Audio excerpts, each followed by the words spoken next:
राजमाता अहिल्यादेवी होळकरांनी चौकटीबाहेर जाऊन प्रत्येक समाज घटकासाठी काम केले. आमदार प्रणितीताई शिंदे यांचे प्रतिपादन.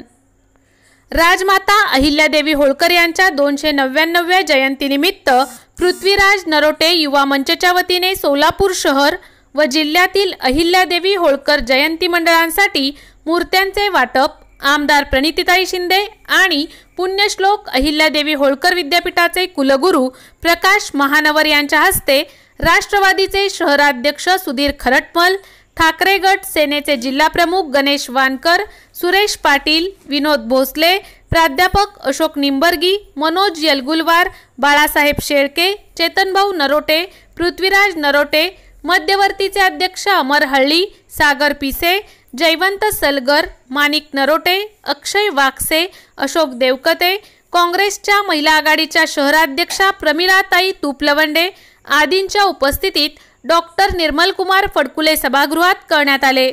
यावेळी महेश गाडेकर, विलास पाटील, आबा मेटकरी, मनीषा माने, तिरुपती परकीपंडला, दत्ता शिरगिरे, इंद्रजित नरोटे, नागेश मेहत्रे, सागर उबाळे, संकेत माने, गणेश वड्डेपल्ली, सुभाष वाघमारे, संजय गायकवाड, सुशील कुमार मेहत्रे, महेश वड्डेपल्ली, शिवशंकर अंजनाळकर, बापू वाघमोडे, मनीष मेटकरी, नूर अहमद नालवर, शोभा बोबे, सुमन जाधव, शिल्पा चांदणे, प्रियंका गुंडला यांच्यासह इतर मान्यवर उपस्थित होते.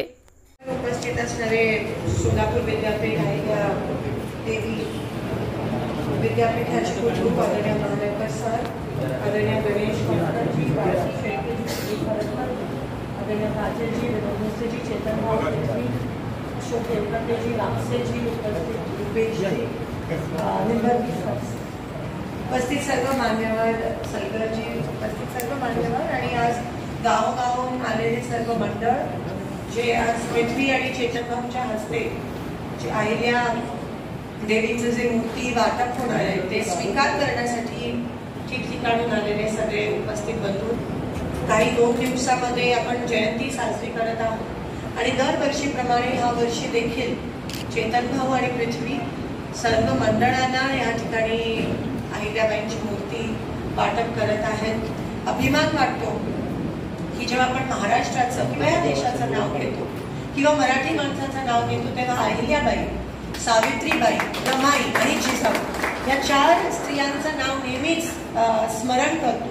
त्याच्याशिवाय कोणताही कार्यक्रम, कोणत्याही इतिहासाचं पुस्तक असेल, कोणताही कार्यक्रम असेल, कोणत्याही महाराष्ट्राची पार्श्वभूमी असेल ती पूर्ण होत नाही. आणि आत्ताच मी विचार करत होते की प्रत्येक समाजामध्ये एक लढाऊ महिला आहे आणि तिचं आपण स्मरण करत असतो. तिने रणरागिणीसारखं काम ह्या समाजासाठीच नाही, पण आता कुलगुरू साहेब म्हणाले त्याप्रमाणे चौकटीच्या बाहेर जाऊन सगळ्यांसाठी त्या एका स्त्रीने काम केलं. आज आम्ही स्त्री म्हणून, महिला आमदार म्हणून जेव्हा तुमच्या समोर उभे आहोत तेव्हा ह्या महिलांचा संघर्ष नसता तर आज आम्ही इथपर्यंत आलो नसतो. कारण का पुरुष प्रधान समाजामध्ये अशा महिला पुढे गेल्या आणि समाजामध्ये त्यांना तुम्ही एवढं मोठं स्थान दिलं, ही पण मोठी गोष्ट आहे. कारण का महिला पुढे गेल्यावर कोणी स्वीकारत नाही आणि ते त्या काळात तशा लढल्या आणि तुम्ही त्यांना एवढं मोठं स्थान दिलं. ही समाजातले पुरुष जे आहे त्यांचं पण मी आभार मानते. आणि त्यावेळेस अहिल्यादेवी घडल्या, पण आता पण घरोघरी कुठेतरी एका अहिल्याचा जन्म होत आहे. हे नाकारून चालत नाही, स्वीकारायला पाहिजे. चेतनभाऊंच्या घरात पण एक अहिल्या आहे, निंबर्गी सरांच्या पण आहे घरात, खरटमल सरांच्या, सगळ्यांच्या मुली. तिला दैवी स्थान असतं, तिला अहिल्याचं स्थान असतं, जिजाऊचं असतं, रमाईचं असतं आणि सावित्रीबाईंचं असतं. आणि त्याच पद्धतीत जेव्हा आपण मिरवणूक साजरी करतो किंवा जयंती साजरी करतो, जेव्हा आपण अभिवादन करतो सावित्रीबाईंचं, अहिल्याबाईंचं, तेव्हा आपण विसरूया नको की आपल्या घरी पण एक अशी मुलगी आहे जी पुढे होऊन लढाऊ होणार आहे, जी महाराष्ट्रासाठी, समाजासाठी संघर्ष करणार आहे. आणि तेच तिच्यातले गुण ओळखून तुम्ही पण तिला तसंच शिकवा, तसंच संघर्ष करण्याची ताकद द्या, तिला स्वीकारा. तिचा आदर सन्मान करा, एवढी मी तुम्हाला विनंती करते. आपण नेहमीच मला साथ दिला, गावोगावातली लोक आहेत, तुम्ही साथ दिला काँग्रेस पक्षाला या निवडणुकीत, त्याबद्दल तुमचे मनापासून आभार. खरं तर समाजाचा उल्लेख केला तर शेतकऱ्यांचा उल्लेख देखील करणं खूप महत्त्वाचं आहे, कारण का सर्वात जास्त त्रस्त आज शेतकरी बांधव आहे. जिथे जिथे मी गेली, जेव्हा जेव्हा गेली, तेव्हा तुमचं दुःख जे आहे ते माझ्यापर्यंत पोचलं, त्याची जाणीव आहे.